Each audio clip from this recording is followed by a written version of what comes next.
Canada ਵਿੱਚ ਪਿਛਲੇ ਸਾਲ ਕਤਲ ਕੀਤੇ ਗਏ ਸਿੱਖ ਆਗੂ ਭਾਈ ਹਰਦੀਪ ਸਿੰਘ ਨਿੱਜਰ ਦੇ ਇੱਕ ਸਾਥੀ ਦੇ ਘਰ ਤੇ ਕਈ ਗੋਲੀਆਂ ਚਲਾਈਆਂ ਗਈਆਂ ਹਨ। ਜਿਸ ਘਰ ਉੱਤੇ ਹਮਲਾ ਹੋਇਆ ਹੈ, ਕੈਨੇਡੀਅਨ ਮੀਡੀਆ ਨੇ ਉਸ ਰਿਹਾਇਸ਼ ਦੇ ਮਾਲਕ ਦੀ ਪਛਾਣ ਸਿਮਰਨਜੀਤ ਸਿੰਘ ਵਜੋਂ ਕੀਤੀ ਹੈ।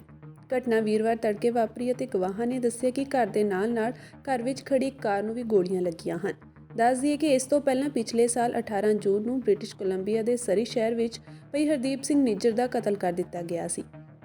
ਸਰੀ RCMP ਨੇ ਕਿਹਾ ਕਿ 1 ਫਰਵਰੀ ਨੂੰ ਲਗਭਗ 1 ਵਜੇ ਉਸ ਨੂੰ ਇੱਕ ਰਿਹਾਇਸ਼ ਤੇ ਗੋਲੀ ਚੱਲਣ ਦੀ ਰਿਪੋਰਟ ਮਿਲੀ ਅਤੇ ਫਰੰਟ ਲਾਈਨ ਅਧਿਕਾਰੀ ਘਟਨਾ ਵਾਲੀ ਥਾਂ ਤੇ ਗਏ ਅਤੇ ਗੋਲੀਬਾਰੀ ਨਾਲ ਸੰਬੰਧਿਤ ਸਬੂਤ ਲੱਭੇ। ਸਰੀ RCMP ਮੇਜਰ ਕ੍ਰਾਈਮ ਸੈਕਸ਼ਨ ਮਾਮਲੇ ਦੀ ਜਾਂਚ ਕਰ ਰਿਹਾ ਹੈ। ਹਾਲਾਂਕਿ ਜਾਂਚਕਰਤਾਵਾਂ ਦਾ ਮੰਨਣਾ ਹੈ ਕਿ ਇਹ ਇੱਕ ਵੱਖਰੀ ਘਟਨਾ ਸੀ। ਅਧਿਕਾਰੀ ਅਜੇ ਵੀ ਇੱਕ ਉਦੇਸ਼ ਨਿਰਧਾਰਿਤ ਕਰਨ ਲਈ ਕੰਮ ਕਰ ਰਹੇ ਹਨ। ਬ੍ਰਿਟਿਸ਼ ਕੋਲੰਬੀਆ ਗੁਰਦੁਆਰਾ ਕੌਂਸਲ ਦੇ ਬੁਲਾਰੇ ਅਤੇ ਕੈਨੇਡਾ ਦੇ ਪ੍ਰਮੁੱਖ ਸਿੱਖ ਆਗੂ ਮਨਿੰਦਰ ਸਿੰਘ ਨੇ ਮੀਡੀਆ ਨੂੰ ਦੱਸਿਆ ਕਿ ਸਿਮਰਨਜੀਤ ਸਿੰਘ ਨੂੰ ਲੱਗਦਾ ਹੈ ਕਿ ਇਹ ਹਮਲਾ ਉਹਨਾਂ ਨੂੰ ਡਰਾਉਣ ਲਈ ਕਰਵਾਇਆ ਗਿਆ ਹੈ। ਉਹਨਾਂ ਦਾ ਮੰਨਣਾ ਹੈ ਕਿ ਸਿਮਰਨਜੀਤ ਸਿੰਘ ਦਾ ਭਾਈ ਹਰਦੀਪ ਸਿੰਘ ਨਿੱਜਰ ਨਾਲ ਸੰਬੰਧ ਹੋਣਾ ਵੀ ਇਸ ਹਮਲੇ ਦਾ ਕਾਰਨ ਹੋ ਸਕਦਾ ਹੈ।